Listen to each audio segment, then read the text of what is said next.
ವಾಣಿಜ್ಯ ನಗರಿ ಹುಬ್ಬಳ್ಳಿಗೆ ಎರಡನೇ ವಂದೇ ಭಾರತ್ ರೈಲು ಬರೋಕೆ ಕ್ಷಣಗಣನೆ ಆರಂಭಗೊಂಡಿದೆ. ಪುಣೆ ಮತ್ತು ಹುಬ್ಬಳ್ಳಿ ನಡುವಿನ ವಂದೇ ಭಾರತ್ ರೈಲು ಉದ್ಘಾಟನೆಗೆ ಮುಹೂರ್ತ ಫಿಕ್ಸ್ ಆಗಿದೆ. ಸೆಪ್ಟೆಂಬರ್ 16ರಂದು ವರ್ಚುವಲ್ ಮೂಲಕ ಪ್ರಧಾನಿ ನರೇಂದ್ರ ಮೋದಿ ಅವರು ವಿಡಿಯೋ ಕಾನ್ಫರೆನ್ಸ್ ಮೂಲಕ ಈ ಒಂದು ಹೊಸ ರೈಲಿಗೆ ವಂದೇ ಭಾರತ್ ರೈಲಿಗೆ ಹಸಿರು ನಿಶಾನೆ ತೋರುವುದಿದ್ದಾರೆ.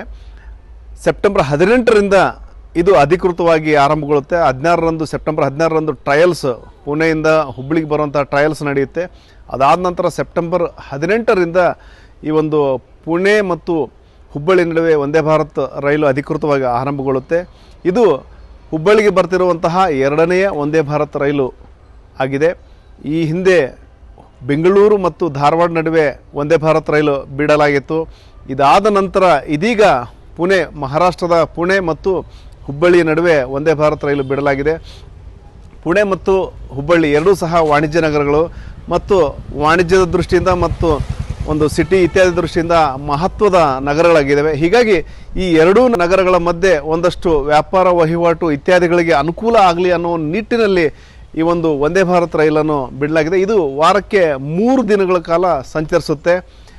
ಹುಬ್ಬಳ್ಳಿಯಿಂದ ಪುಣೆಗೆ ಭಾನುವಾರ ಮತ್ತು ಬುಧವಾರ ಮತ್ತು ಶುಕ್ರವಾರಗಳಂದು ಹುಬ್ಬಳ್ಳಿಯಿಂದ ಪುಣೆಗೆ ಸಂಚಾರ ಮಾಡುತ್ತೆ. ಅದೇ ರೀತಿಯಾಗಿ ಪುಣೆಯಿಂದ ಹುಬ್ಬಳ್ಳಿಗೆ ಸೋಮವಾರ ಮತ್ತು ಗುರುವಾರ ಮತ್ತು ಶನಿವಾರ ಈ 3 ವಾರಗಳ ಕಾಲ ವಂದೇ ಭಾರತ್ ರೈಲು ಸಂಚಾರ ಮಾಡುತ್ತೆ. ಇನ್ ಬಿಟ್ವೀನ್ ಮಂಗಳವಾರದಂದು ಯಾವುದೇ ರೈಲು ಸಂಚಾರ ಮಾಡಲ್ಲ. ಹಾಗಾಗಿ ಅಂದರೆ ಈ ಕಡೆಯಿಂದ ಹೋಗಲಿಕ್ಕೆ 3 ದಿನ ಹೋಗಲಿಕ್ಕೆ, ಆ ಕಡೆಯಿಂದ ಬರಲಿಕ್ಕೆ 3 ದಿನ, ಅದೇ ರೀತಿ ಅಪ್ ಆ್ಯಂಡ್ ಡೌನು ಹೆಚ್ಚು ಕಡಿಮೆ 6 ದಿನಗಳ ಕಾಲ ಸಂಚಾರ ಮಾಡುತ್ತೆ. ಆದರೆ ಈ ಕಡೆಯಿಂದ ಹೋಗ್ಲಿಕ್ಕೆ ಮಾತ್ರ 3 ದಿನಗಳ ಕಾಲ ಪ್ರಯಾಣಿಕರಿಗೆ ಹೋಗಲಿಕ್ಕೆ ಅವಕಾಶ ಇರ್ತದೆ. ಮತ್ತು ಆ ಕಡೆಯಿಂದ ಬರಲಿಕ್ಕೆ ಸಹ 3 ದಿನಗಳಲ್ಲಿ ಸಾಧ್ಯವಾಗುತ್ತೆ. ಇದು ಮುಂದಿನ ದಿನಗಳಲ್ಲಿ ಅಂದರೆ ಈಗ ತಾತ್ಪೂರ್ತಿಕವಾಗಿ ಒಂದು ಟ್ರಯಲ್ಸ್ ಅಂತ ಹೇಳ್ಬೋದು. ಮುಂದೆ ಇದು ವಾರದಲ್ಲಿ ಹೆಚ್ಚು ಕಡಿಮೆ ಈಗೇನು ಬೆಂಗಳೂರು ಮತ್ತು ಧಾರವಾಡ ನಡುವೇನು ವಂದೇ ಭಾರತ್ ರೈಲು ಸಂಚಾರ ಮಾಡ್ತಾ ಇದೆ.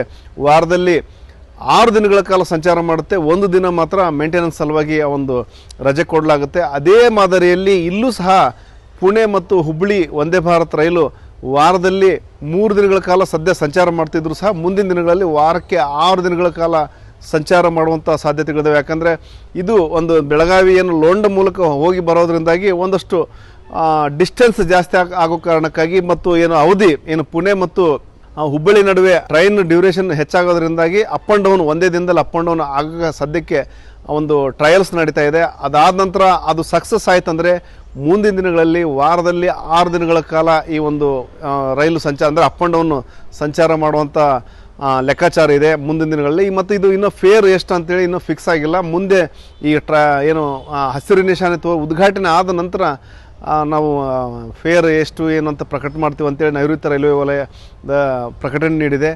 ಒಟ್ಟಾರೆ ಪುಣೆ ಮತ್ತು ಬೆಳಗಾವಿ ನಡುವೆ ಒಂದು ವಂದೇ ಭಾರತ್ ತರಬೇಕು ಅನ್ನೋ ಒಂದು ಉದ್ದೇಶ ಇತ್ತು. ಅದಕ್ಕಾಗಿ ಜಗದೀಶ್ ಶೆಟ್ಟರ್ ಅವರು ಎಲ್ಲ ರೀತಿಯ ಪ್ರಯತ್ನಗಳನ್ನ ಮಾಡಿದರು.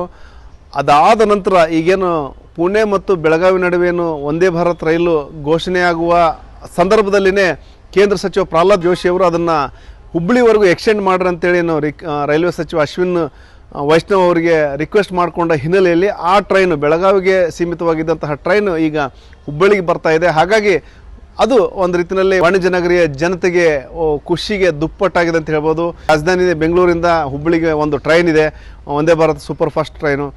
ಈಗ ಮುಂಬೈದ ಪ್ರಮುಖ ನಗರವಾದಂತಹ ಪುಣೆಗೂ ಸಹ ಈ ರೀತಿಯ ಒಂದು ವಂದೇ ಭಾರತ್ ರೈಲು ಅವಕಾಶ ಇರೋದು ಒಂದು ರೀತಿಯಲ್ಲಿ ಖುಷಿ ಅಂತಲೇ ಹೇಳ್ಬೋದು. ಈಗಾಗಲೇ ಫ್ಲೈಟ್ಗಳು ಇದ್ದಾವೆ, ಪುಣೆ ಮತ್ತು ಹುಬ್ಬಳ್ಳಿ ನಡುವೆ ಫ್ಲೈಟ್ ಇದ್ದಾವೆ. ಆದರೆ ಆ ಒಂದು ಫ್ಲೈಟ್ ಚಾರ್ಜಸ್ ಕಂಪೇರ್ ಮಾಡಿದ್ರೆ ಇದು ಒಂದಷ್ಟು ಕಂಫರ್ಟ್ ಆಗ್ತದೆ ಮತ್ತು ಕಡಿಮೆ ಒಂದು ಅವಧಿನಲ್ಲಿನೇ ಒಂದಷ್ಟು ಪುಣೆಗೆ ಹೋಗಿ ಬರುವಂತಹ ಒಂದು ಅವಕಾಶಗಳಿದ್ದಾವೆ. ಹಾಗಾಗಿ ವಂದೇ ಭಾರತ್ ಪ್ರಾರಂಭಿಸ್ತಾ ಇರೋದಕ್ಕೆ ಜನ ಸಹ ಖುಷಿ ಪಟ್ಟಿದ್ದಾರೆ. ಒಟ್ಟಾರೆ ವಾಣಿಜ್ಯ ನಗರಿಗೆ ಮತ್ತೊಂದು ವಂದೇ ಭಾರತ್ ಕೊಡುಗೆ ಕೇಂದ್ರ ಸರ್ಕಾರದಿಂದ ಸಿಗ್ತಾ ಇದೆ. ಅದು ಸೆಪ್ಟೆಂಬರ್ 16ರಂದು ಉದ್ಘಾಟನೆಯಾಗಿ ಸೆಪ್ಟೆಂಬರ್ 18ರಿಂದ ಅಧಿಕೃತವಾಗಿ ಆರಂಭಗೊಳ್ಳುತ್ತೆ. 8 ಕೋಚ್ಗಳನ್ನು ಈ ಒಂದು ವಂದೇ ಭಾರತ್ಗೆ ಅಳವಡಿಸಲಾಗಿದೆ. ಸಿಟ್ಟಿಂಗ್ ಜೊತೆಗೆ ಒಂದು ಲಕ್ಸುರಿ ಈ ಎರಡೂ ಬೋಗಿಗಳು ಸಹ ವ್ಯವಸ್ಥೆ ಮಾಡಲಾಗಿದೆ. ಹಾಗಾಗಿ ಒಂದು ಇಲ್ಲಿವರೆಗೂ ಒಂದಷ್ಟು ಪುಣೆ ಮತ್ತು ಹುಬ್ಬಳ್ಳಿ ನಡುವೆ ಒಂದಷ್ಟು ಡ್ಯೂರೇಷನ್ ಜಾಸ್ತಿ ಆಗ್ತಾ ಇತ್ತು. ಆ ಡ್ಯೂರೇಷನ್ ಕಡಿಮೆ ಆಗಲಿಕ್ಕೆ ಈ ಒಂದು ವಂದೇ ಭಾರತ್ನಿಂದ ಸಾಧ್ಯ ಆಗುತ್ತೆ. ಹಾಗಾಗಿ ಹುಬ್ಬಳ್ಳಿ ಜನತೆ ಸಹ ಖುಷಿಗೊಂಡಿದ್ದಾರೆ. ಜೊತೆಗೆ ಉತ್ತರ ಕರ್ನಾಟಕದ ಜನತೆಗೂ ಸಹ ಇದು ಖುಷಿಯ ಸಂಗತಿ ಅಂತ ಹೇಳ್ಬೋದು. ಶಿವರಾಮ ಸುಂಡಿ, ನ್ಯೂಸ್ 18 ಹುಬ್ಬಳ್ಳಿ. ಕನ್ನಡಿಗರ ಮೆಚ್ಚಿನ ನಿಮ್ಮ ನ್ಯೂಸ್ 18 ಕನ್ನಡ ಈಗ ವಾಟ್ಸ್ಆಪ್ನಲ್ಲಿಯೂ ಲಭ್ಯ. ಕರ್ನಾಟಕ ಮತ್ತು ದೇಶ ವಿದೇಶದ 360 ಡಿಗ್ರಿ ಸುದ್ದಿ ವಿವರವನ್ನ ನೀವು ನಿಮ್ಮ ಕೈ ಬೆರಳುಗಳಲ್ಲಿಯೇ ಪಡೆಯೋದಿಕ್ಕೆ ಈ QR ಕೋಡ್ ಅನ್ನ ಸ್ಕ್ಯಾನ್ ಮಾಡಿ. ನಮ್ಮ ಚಾನೆಲ್ ಅನ್ನ ಫಾಲೋ ಮಾಡಿ, ನೋಟಿಫಿಕೇಶನ್ ಆನ್ ಮಾಡಿ.